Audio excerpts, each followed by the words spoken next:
El Niño ప్రభావం ఉద్యాన పంటలపైన గట్టిగానే ఉంది. వర్షాలు రాక భూగర్భ జలాలు అడుగంటుతున్నాయి. మరోవైపు వాతావరణం సైతం వేడెక్కి పంటలు ఎండిపోతున్నాయి. ఇదే పరిస్థితి కొనసాగితే ఉద్యాన పంటలకు తీవ్ర నష్టమే. ఈ గడ్డు పరిస్థితిలో ఉద్యాన పంటలను ఎలా కాపాడుకోవాలి?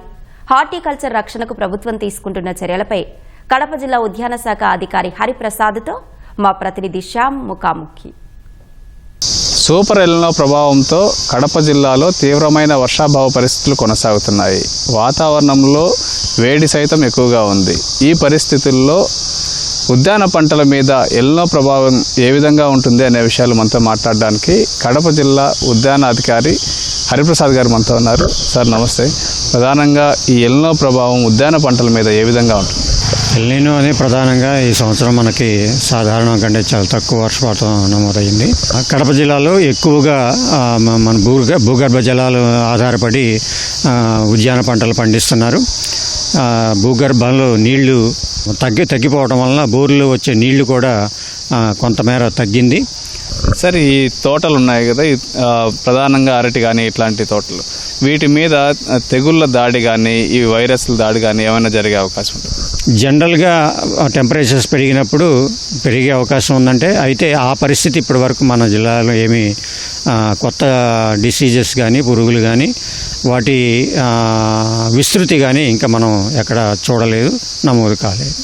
ఏమైనా వచ్చే అవకాశం అయితే ఏమన్నా ఉంటుందా సార్? చీడపీడలు ఎక్కువగా వ్యాపించే అవకాశం ఏదైనా? ఇది కంటిన్యూ అయితే కొద్దిగా పెరిగే అవకాశం ఉందండి.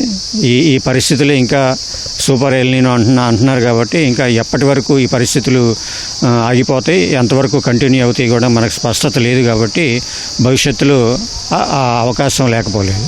సార్, రైతులు ప్రధానంగా మీరు ఫీల్డ్కి వెళ్ళినప్పుడు రైతులు ఏం చెప్తున్నారు? రైతులు ఎలాంటి ఆందోళన వ్యక్తం చేస్తున్నారు? బోర్లో నీళ్లు తగ్గుతూ ఉన్నాయి.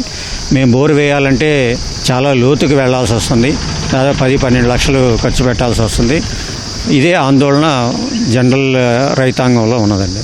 సార్, ఆగస్టులో కూడా వర్షాలు తక్కువగా ఉంటాయి, రావచ్చు రాకపోవచ్చు అంటున్నారు.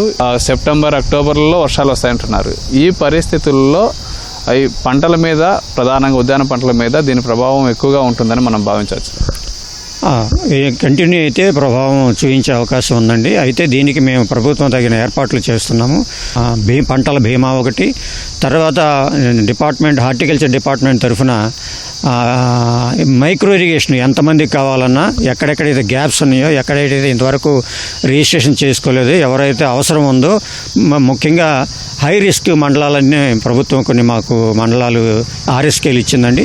దాంట్లో అందరు రైతులు కూడా మైక్రో ఇరిగేషన్కి వెళ్ళే విధంగా మేము ప్రోత్సహిస్తున్నాము.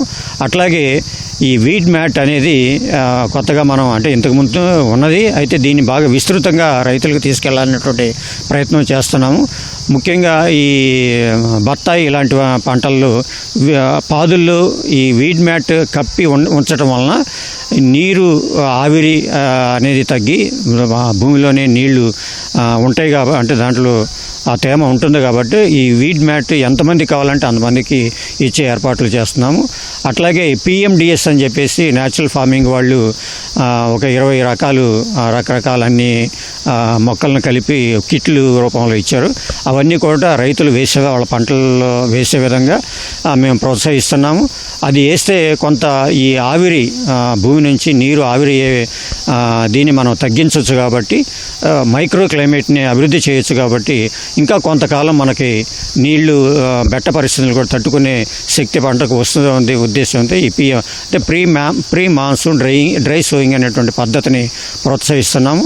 అట్లాగే ఫామ్ పాండ్స్, ఇప్పుడు ఎక్కడైతే బోర్లో నీళ్లు తగ్గుతున్నాయో అవి ఉన్న నీళ్ళని ఫామ్ పాండ్స్లో నిల్వ చేసుకొని దాని ద్వారా డ్రిప్ ఇరిగేషన్ ద్వారా ఈ లైఫ్ సేవింగ్ ఇరిగేషన్ ఇచ్చే విధంగా రైతుల్ని ప్రోత్సహించి పంటలను కాపాడే ప్రయత్నం మేము చేస్తున్నాము. ఈ ఫామ్ పాండ్స్ని ఎంతమంది కావాలంటే అంతమందికి టార్గెట్లతో పరిమితి లేకుండా మేము ఈ ముఖ్యంగా హై రిస్క్ ఆర్ఎస్కే పరిధిలో ఇవ్వాలని చెప్పేసి మా డైరెక్టర్ గారు కూడా ఆదేశించున్నారు. దానికి తగిన ఏర్పాట్లు, దానికి కావాల్సిన అవగాహన ఇవన్నీ కూడా కల్పిస్తున్నాం. మన జిల్లాలో ఎన్ని హై రిస్క్ మండలాలను మీరు గుర్తించారు? రిస్క్ మండలాలు కూడా ఎన్ని ఉన్నాయి?